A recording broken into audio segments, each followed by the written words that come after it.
বিসমিল্লাহির রহমানির রহিম। আসসালামু আলাইকুম রহমতুল্লাহি ওয়া বারাকাতুহু। স্ত্রী, সন্তান ও মালের মহব্বত। ফাজাইলে সাদাকাত হাদিস থেকে পড়া হইতেছে। মানুষের জন্য সুসজ্জিত করিয়া দেওয়া হইয়াছে খাহেসাতের মহব্বত। যেমন রমণী হোক, সন্তান সন্ততি হোক, রাশিকৃত স্বর্ণ ও রৌপ্য হোক, চিহ্নিত অর্থাৎ উত্তম ও উন্নত অংশ, অন্যান্য গবাদি পশু হোক আর শস্যক্ষেত্র হোক, কিন্তু এইসব জিনিস পার্থিব জীবনের ব্যবহারিক বস্তু, পরিমাণের সৌন্দর্য ও কাজে আসিবার জিনিস তো আল্লাহর নিকট রহিয়াছে। হে মুহাম্মদ সাল্লাল্লাহু আলাইহি ওয়াসাল্লাম, আপনি তাহাদেরকে বলিয়া দিন, আমি কি তোমাদেরকে এমন বস্তুর কথা বলিয়া দিব যাহা এই সমস্ত জিনিস অপেক্ষা অনেক বেশি উত্তম। উহা কি, তাহা মনোযোগ দিয়া শোনো। এইরূপ লোকদের জন্য যাহারা আল্লাহ তাআলাকে ভয় করে, তাহাদের প্রতিপালকের নিকট এমন সমস্ত বাগান রহিয়াছে, যাহার তলদেশে নহর প্রবাহিত, উহাতে তাহারা অনন্তকাল অবস্থান করিবে। আর তাহাদের জন্য সেখানে পাক পবিত্রতা বিবিগণ রহিয়াছে, এবং এইসব কিছু হইতে বড় আল্লাহ তাআলার সন্তুষ্টি রহিয়াছে।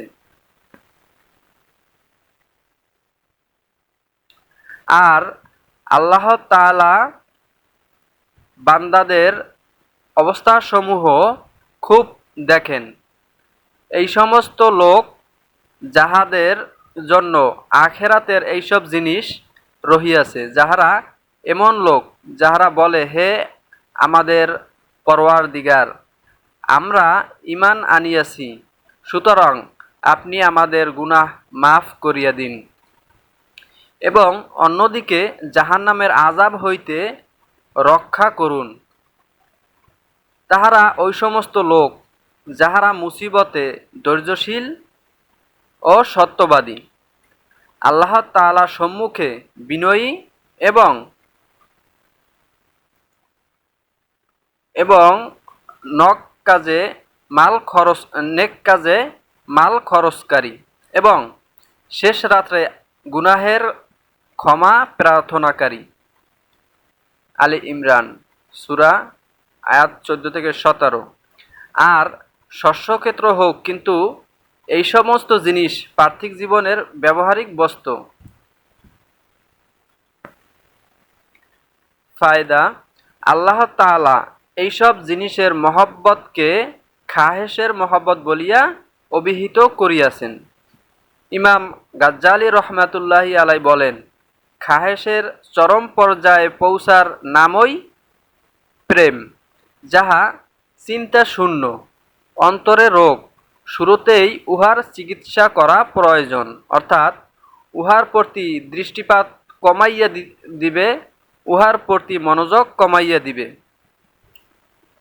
অন্যথায় যখন মনোযোগ বাড়িয়া যাইবে, তখন সরানো মুশকিল হইয়া যাইবে। আর শুরুতে ইহা অনেক সহজ। প্রত্যেক জিনিসের প্রতি ইশক বা প্রেমের একই অবস্থা, যেমন ধন সম্পদ, ইজ্জত সম্মান, জায়গা জমিন, সন্তান সন্ততি, এমনকি পাখি কবুতর ইত্যাদি দ্বারা খেলা করা এবং দাবা ইত্যাদি খেলারও একই অবস্থা। এইসব জিনিস যখন মানুষের উপর প্রভাব বিস্তার করিয়া বসে, তখন তাহারা দিন ও দুনিয়া উভয়কেই বরবাদ করিয়া দেয়। উহার দৃষ্টান্তে এইরূপ, যেমন কোনো ব্যক্তি জানোয়ারের উপর সওয়ার হইল। জানোয়ার বিপথে যাইতে চাহিলে সওয়ারি ব্যক্তি যদি তৎক্ষণাৎ লাগাম টানিয়া অন্য দিকে ফিরাইয়া দেয়, তখন অতি সহজেই উহা সঠিক পথে চলিতে পারে। কিন্তু জানোয়ার যদি অন্য পথে ঢুকিয়া পড়ে, তারপর সওয়ারি ব্যক্তি যদি উহার লেজ ধরিয়া পুনরায় পিছনের দিকে টানিতে চায়, তবে উহাকে ফিরাইয়া আনা বড় দুষ্কর হইয়া পড়িবে। কাজেই এইসব জিনিসের মহব্বতের প্রতি শুরুতেই দৃষ্টি রাখিতে হইবে, যাহাতে সীমা অতিক্রম করিতে না পারে। আলেমগণ বলিয়াছেন, দুনিয়াতে যত জিনিস আছে, উহা তিন প্রকার: খনিজ, উদ্ভিদ, প্রাণী।